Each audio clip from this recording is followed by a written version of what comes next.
and welcome to B-Movie Euphoria and yet another episode of Vhs Roulette. That is when I go to a thrift store or a garage sale or an estate sale and I just blind buy a VHS tape, and I hope that it's good.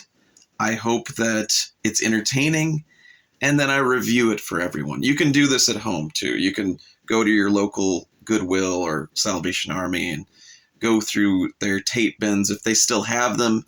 Grab something that looks good, bring it home, and watch it, or at least find it on Tubi, which, as a coincidence, you can find today's movie on Tubi. Highway Hitcher, Hitcher, Hitcher.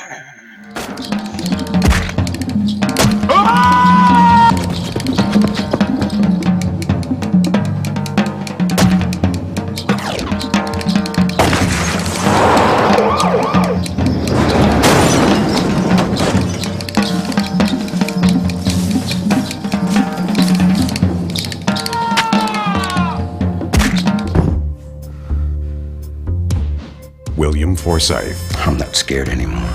James LeGros. Life's like a piece of paper. Elizabeth Pena. But stay away from your wife. Jamie Kennedy. Nancy Allen. I'm sick to death of talking. Jason Simmons. Blackjack. Highway Hitcher. If you want to check this movie out after the review, it is on Tubi. It is on Freevee. It's basically on every free streaming service there is. And so let's get into it. About as much fun as a turd in a bowl of eggnog. Wow, what a movie. You can tell just on the cover, we've already got some stars in it. We've got William Forsythe, James LeGros, Elizabeth Pena for like 10 minutes. It's a very interesting movie. I don't know if I'd go so far to say that it's good, but things happen in this movie. It kind of moves along at a nice steady pace. We are introduced to our hero.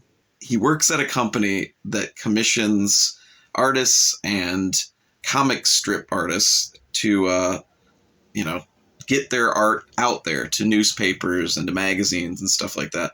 Anyway, his job is not important at all. What is important is that he works with Michael McKean. Man, you ever wonder if there's more? If there's some reason in this life to be here other than to just get by? No, there's no point in thinking that way. No. As you get older, you get fatter, complacent. Then at the end of it all, you die. So not only do we have James LeGros, Elizabeth Pena, and Jamie Kennedy, but yes, we have Michael McKean. He plays the coworker of William Forsythe, and they both work at a very, late 90s looking office. And as the movie opens up, we have William Forsythe, who's playing Charlie, is playing some online blackjack. And he's just like, we hear him, talking through it as the credits roll. And it sounds like he's like, oh yeah, you dirty little slut. All right. Come on, one big fat daddy pork roast. But then Michael McKean shows up and starts talking to him, and you're like, okay, so at least we have Michael McKean. William Forsythe, who, if you don't know who he is, he always seems to play a tough guy. Are you a slacker? No, Presbyterian. What did you say? He's been in hundreds of movies, but he usually plays a very, very tough guy. So it was very interesting to watch him play kind of a weakling. Shirley, can we at least talk about it? I'm sick to death of talking. Let's be strong, okay? I say interesting because I don't want to be mean and say it wasn't believable. But when you see someone that you constantly see as the tough guy and he's suddenly playing kind of a weenie, it's hard to take. He's not living a great life right now, though. He's getting divorced from his wife, which is played very badly by Nancy Allen. I read a lot of reviews for this movie, and they were like, oh, Nancy Allen's so good. She is not. She is like phoning in her performance so hard. And even up till the very end, it's a very bad performance, at least in my opinion. And I love Nancy Allen from Blowout and a bunch of other movies, Brian De Palma movies. Could you check the mail? She is rough in this movie. Michael McKean is great. William Forsythe, Charlie, is getting divorced from his wife. It's pretty ugly because she just treats him like a piece of shit whenever he calls her. And she just clearly does not like him at all. And, you know, so he's upset about it. And his best friend or his work partner, Michael McKean, is like, hey, man, you love that blackjack stuff, right? He's like, yeah, I love it. It's great. Well, you should go out to Reno and play blackjack and go sleep with somebody and just have a great time. Just the worst advice ever. Like, hey, you have a gambling problem, right? Why don't you go to Reno and gamble some more? He takes his friend Michael McKean's advice and he just decides to drive out to Reno. I don't know where he is originally, maybe LA or something. And he drives out to Reno, of course, picks up a hitchhiker because, I mean, the movie is called Highway Hitcher. Picks up our friend, how do you say it? James LeGros. I think it's James LeGros. And he's been in tons of movies. He was in Phantasm 2. He's just a great independent film actor. He always shows up in fantastic independent films. I think Drugstore Cowboy he was in. Just a really underrated, great actor. In this, he's kind of doing his best charming psychopath. And it kind of works for the most part, but there are a lot of scenes where he's just kind of just staring off into nothing and saying nothing. There's a general feeling in this movie that there wasn't enough push from the director to get these actors revved up, you know, to get them really acting. He picks up James LeGros, whose name in the film is Hunter, and they're talking for a while. Hunter is asking Charlie a lot of questions about his job and his life and his wife and everything. And Charlie, of course, is getting like, "What? Why are you asking me all these questions? What do you want?" And so their relationship starts getting contentious, and Charlie just wants to get rid of Hunter and just drop him off at the next stop. Listen to this. Existence precedes essence. What the hell does that mean? They're just talking, and then he just suddenly mentions offhandedly, "Yeah, I killed somebody once." Yeah, of course he's going to want to ditch you because you're a fucking psychopath. I killed somebody. So they stop, and then Hunter's like, well, this isn't good enough. This is the middle of nowhere. Like, all right, I'll take you to the next one. And he stops at the next stop, and it's a bus stop. And he's like, well, I don't know when the next bus. I'm like, oh my God, Charlie, you picked this guy up. Tell him to frig off, okay? I mean, I understand being nice and everything, but this guy is being a little dick, and you got to tell him to hit the bricks. But at the bus depot, we have the actor, musician, lead singer of X. Well, I guess it's him and Exene Cervenka. But John Doe plays the bus station attendant. And that brings us back to the director of this film, Kurt Voss, who he graduated from UCLA, but then almost immediately started making movies about the punk aesthetic. He made the film Border Radio, which B-Movie Euphoria has screened before, and it is a quintessential West Coast punk movie, which that's kind of what it's about. It's about punk musicians kind of at the end of their rope, and It's a fantastic movie. And John Doe was also in that film. So Kurt Voss has sort of this punk mentality, clearly, to his filmmaking. He also made a movie about Jeffrey Lee Pierce and the Gun Club, a very notorious punk band, and a movie that I would definitely like to see. Another interesting thing of note, he directed 2 of the IRS films. And the IRS films is another review series that we're doing, so we will get back to Kurt Voss eventually, because he didn't do too great on this one, but I loved Border Radio, and I love IRS films, so hopefully these 2 IRS films that he did, which are Genuine Risk and Delusion, hopefully those are great. What is wrong with your friend? Believe me, you don't want to know. While James LaGrosse, the hitcher, Hunter, is in the bathroom, William Forsythe, Charlie, just decides he's had it. Now who's the dupe, asshole? Charlie's finally rid of him, and he can go take off. And he's freaked out by Hunter, and so he's calling his wife, he's calling the police, and his wife is like, "You're crazy." I mean, I gotta call the police on this guy right now. You're not gonna believe it. He said that he killed somebody. Oh, you're crazy. I am not crazy. Well, then you're having a midlife crisis. Midlife crisis, my ass. Come on, he just told you that someone freaked him out and told him that he was a killer, and your reaction is, "You're crazy." And then he calls the police, but he doesn't really have any information to tell them. Like, Hunter never really told him who he killed, and he doesn't really know where he is as far as driving. This is before GPS, everybody. So the cop just kind of hangs up on him. And eventually he's just heading to Reno, and he is stopped by a cop that is blocking the road. I guess the one road to Reno. I guess there's only one.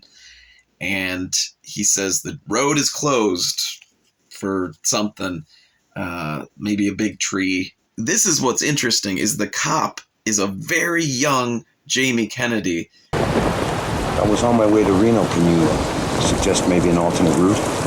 Sorry. Well, what am I supposed to do? Well, I suggest you double back to Devil's Gate and get a nice warm motel room. This movie was made around 1998, 1997, and so I don't know how old Jamie Kennedy was, but he looks like a teenager in the cop's uniform. He looks like completely unbelievable as like a highway cop. But still, it was nice to see him, and he really wasn't trying to be funny or anything, so they were just kind of, it was just a nice straight role for Jamie Kennedy. We've seen this movie before in a lot of different iterations. Someone picking up a hitchhiker, and then it just, it devolves from there. And that's what basically happens, where Charlie, he has to stay in a hotel for the night, and he needs something to eat. He goes across the way, and there's a bar, tavern over there. And in this bar, tavern, we have Elizabeth Pena playing this, I guess the owner or the one worker at this tavern. And it's so funny. Her performance is so funny and so over the top. It saves this movie. We see her, and she walks out from the back, and Charlie's sitting at the bar. And she just does just a really seductive walk wherever she goes. It doesn't matter. Every scene that she's in, she's doing a seductive walk. And it's so good. And Elizabeth Pena is just fantastic. He has a drink. They share gas station sandwiches because apparently this tavern doesn't have food, but they do have gas station sandwiches. They have tons of them. You're in luck. Salami or chicken salad? Chicken salad. So they share a gas station sandwich. There's some chemistry kind of between William Forsythe and Elizabeth Pena, and eventually she's like, we should just screw around, you and I. But that's when Hunter comes in. Charlie's freaked out because he abandoned this guy, And Hunter is very angry and does a jump punch onto Charlie's face. But right then is when Jamie Kennedy shows up from outside. And so Hunter takes off.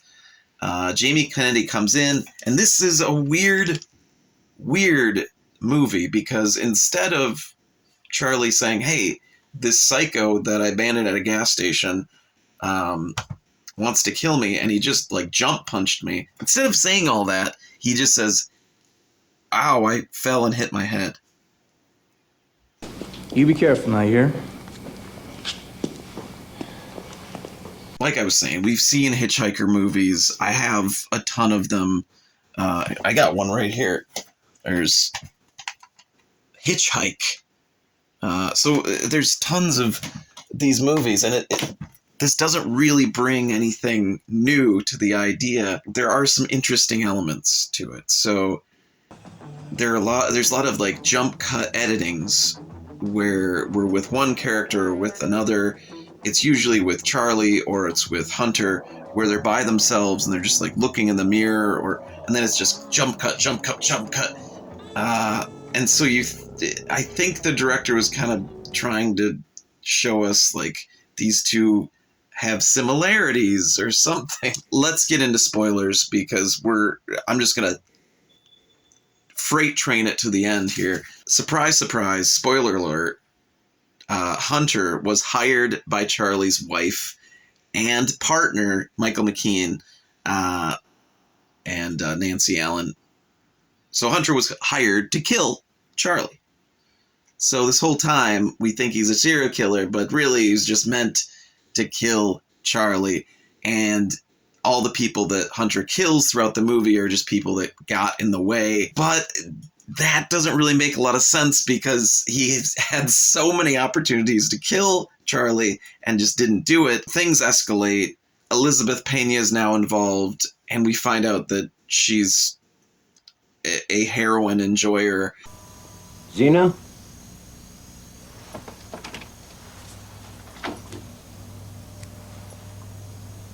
Jesus.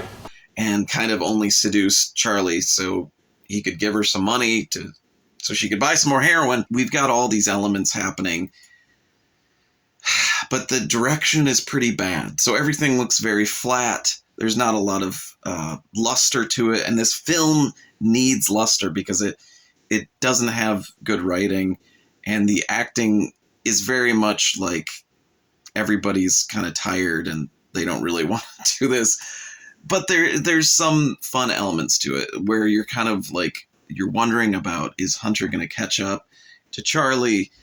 And the whole Charlie becoming kind of more of a tough guy because he's being chased by a killer is pretty interesting. And you just want to see William Forsythe be a tough guy.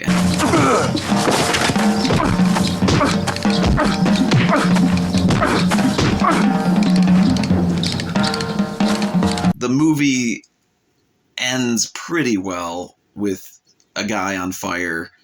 And for the most part, I would say it's a very slight recommend for me. It's a recommend because even though the direction wasn't good, I'm very interested in the director because any director that does a documentary on the Gun Club, or the fact that he was one of 3 directors on Border Radio, and he's also did Poison Ivy 3. So overall, it's a pretty basic thriller, but a good movie to watch when you just want to watch a movie and be entertained, because I didn't hate it. There are a lot of good actors in it. Nancy Allen was terrible. I only came to pick up a few things. I meant to slip in and out. But Michael McKean was pretty good. And her and Michael McKean have a great moment at the very end of the movie. So that's worth something. That is Highway Hitcher from York Maverick Entertainment and Kurt Voss, starring William Forsythe and James LaGrosse and Elizabeth Pena. And that was Vhs Roulette. Have a great day.